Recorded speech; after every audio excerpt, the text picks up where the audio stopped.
Excuse me, noble knight. Do you know the way to Ilvendor? I am a messenger from the general to the king. Very well. I'll be on my way then. None shall pass. None? No one? None shall pass. I am a servant of the king. Anyone who passes shall die. I don't have time for this. If you won't let me pass, I'll strike you down. In the name of the king. And duel again. Hey class, welcome back. This is Art of the Sword Online, episode 4. Today we'll be talking about armor. This is mostly going to be a review from what the high school class learned, but definitely some good stuff to practice for them because I only got to learn about it for a couple weeks and now it's been a long time since then. If you haven't already done your stretches and exercises, go ahead and do those. So since most of this is new for the junior high class, I'm going to go a little extra detail into our review on armor as well. First I'll jump into a little bit of history.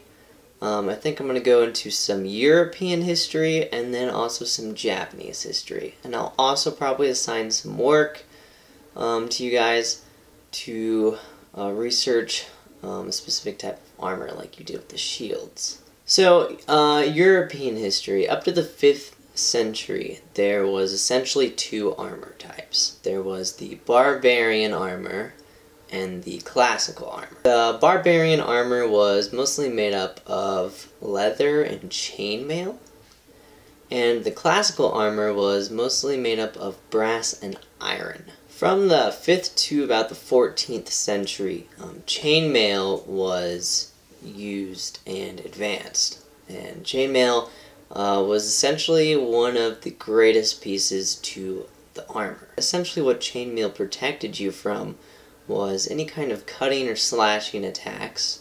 It also added an amount of kind of like padding from any blunt force traumas. And one of its only real weaknesses, besides like a really heavy warhammer, was a well-placed thrust attack.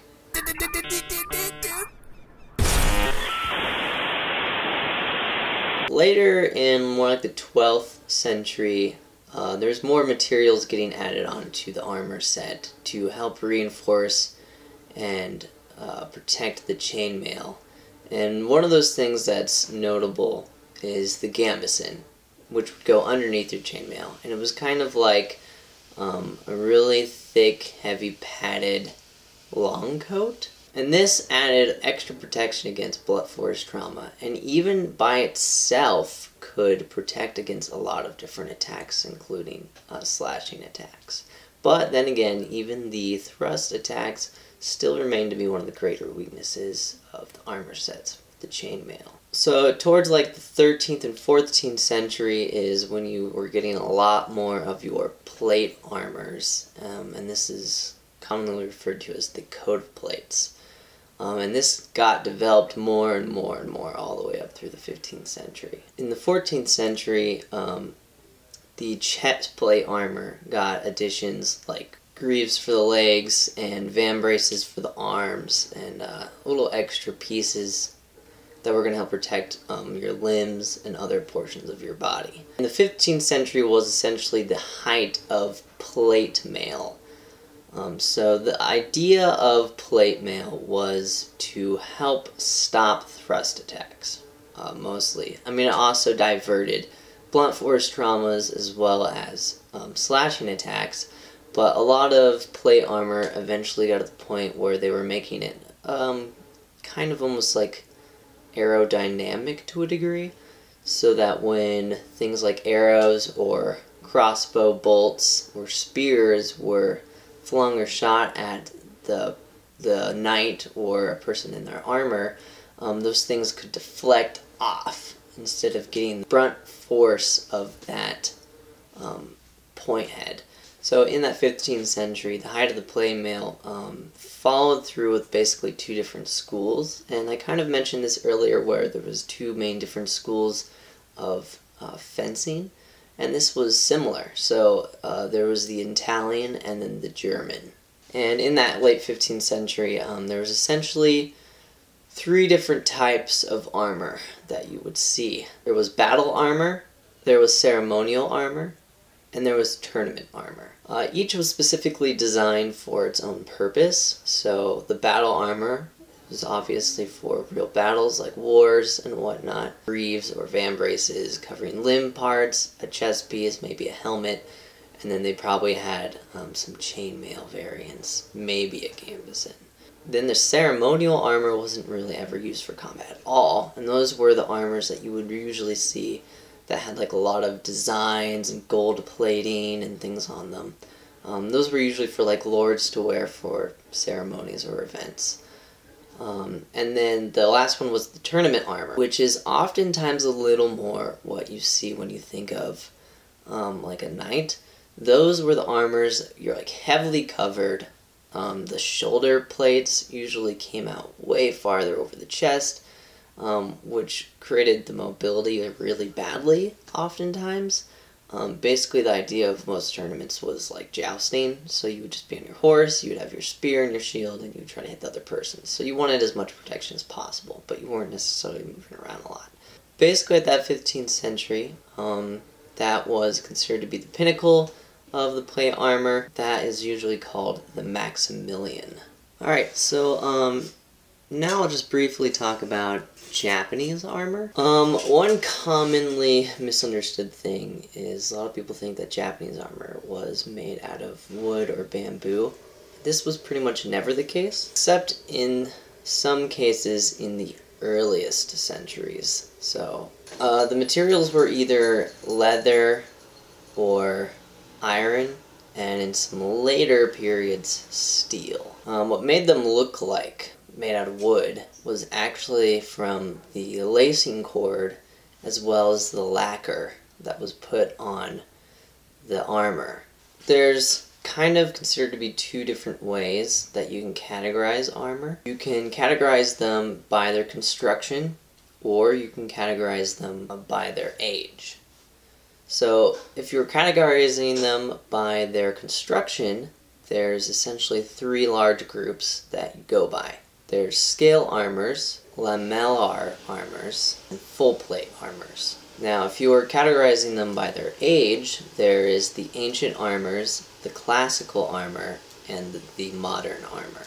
Ancient armors were used up to the 10th century. Most of them were either scale or lamellar. The classical armors were predominantly scale armor and used up to the 10th and the 15th century. Those classical armors are considered to be the Japanese invention, and it's during that period for the classical armors that Japanese armor gained its distinctive appearance of what essentially you would think of Japanese armor. So that's kind of like the samurai armor that you would think of. Modern armors includes a giant variety between the 16th and 19th century. During the feudal wars of the 16th century, a lot of different types of armor appeared. The construction in that period, the 16th century during the feudal war, was mostly lamellar, but during the peaceful Edo period, which was about between 1603 and 1868-ish. Some of the armors even kind of went back to like a scale construction rather than the lamellar. And then the full plate armor sets appeared during about the middle of the 16th century. And despite their high price, they gained a lot of popularity. So now I'd like to talk a little bit about our armor set that we used. Okay, so our armor is kind of a little bit of a combination between some more of the ancient armors. Plates aren't as aerodynamic in their build. A lot of them are more flat-like, so it doesn't necessarily deflect thrust as well. Now granted, with the rules that we play by, strikes to the armor don't count. So even if a thrust was made to that armor, we weren't counting it. We don't have chainmail, and we don't have what would be considered gambeson underneath. So that leaves a lot of joint areas that may not necessarily be covered by the armor to be more exposed. No! No! Kind of like Romans. The Romans had their helmet, so they had their head protection, then they had their chest piece. They didn't always or normally necessarily have shoulder pads, which we do have, but they did have fan braces for their arms. Gauntlet-wise, they didn't usually have, so that's a little extra thing that we get, so you don't cut your hands up, but and then the greaves. Greaves were a really common one, I would say, that grew through. Like the Romans definitely had their greaves. So when we talk about armor takedowns, it's not the only way to defeat your opponent in the armored sparring match, because they don't have all this chainmail. Their plate armor isn't bound together really well. There is a lot more options that you can still have. You can still get cut attacks. You can get your thrust attacks still. So let's discuss some of the strengths and weaknesses. The strengths to our armor: front is mostly guarded. The armor is pretty maneuverable considering other armor could be like. Greatest defense is against cuts, just because it's a little more bulky. It tends to stand in the way, so those slashes are coming down and it tends to catch on the armor before it's going to hit any flesh. Weaknesses, however, are basically the entire back and underarm, and because of the maneuverability, our joints are more exposed, and since we don't have chainmail or anything protecting those are more exposed to the cutting attacks. The neck is also a little bit open, which means there's opportunity for thrusts to go towards the neck and under the arms, and possibly to the back if you get the chance to.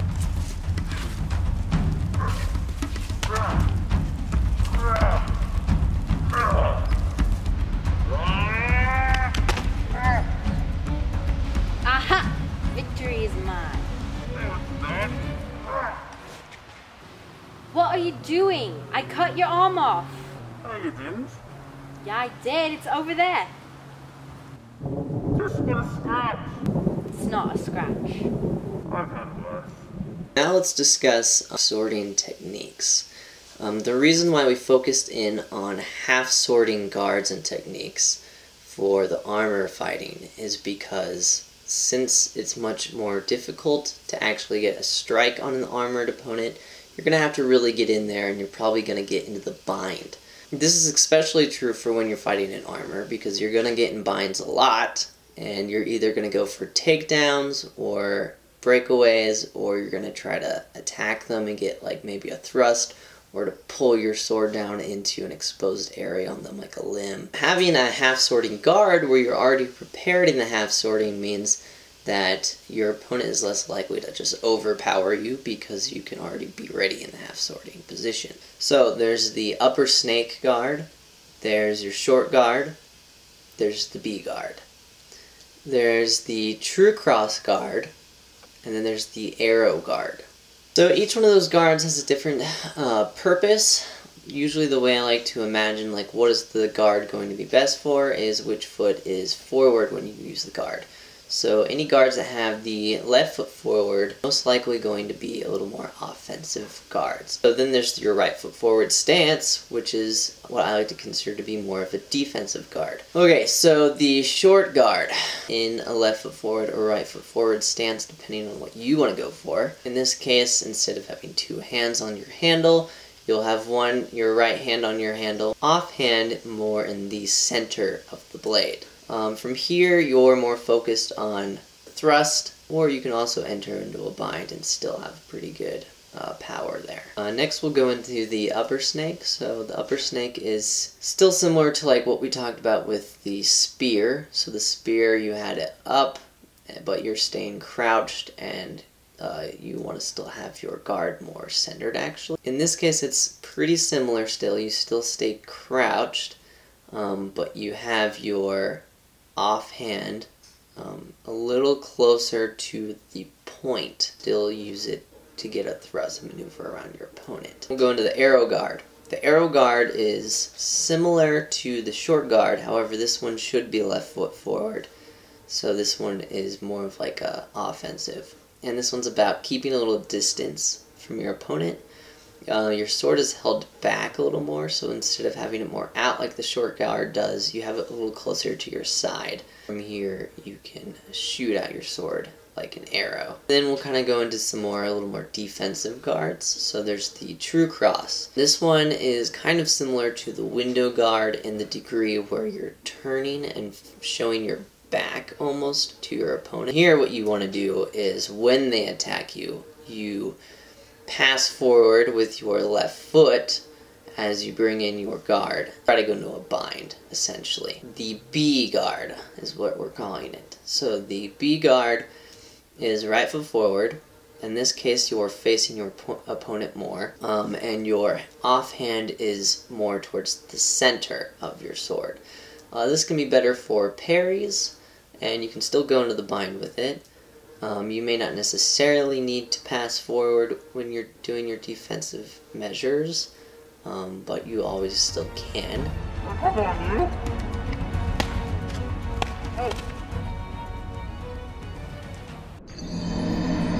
Homework.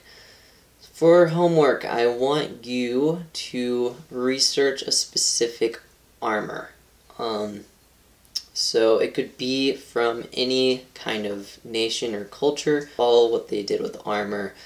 Give me 10 interesting facts like you did with the shield about it. I'd really love to know things like how it advanced over the centuries. So go ahead and do that. Send me your answers on Google Classroom or via email. Thanks for watching, guys. Bye.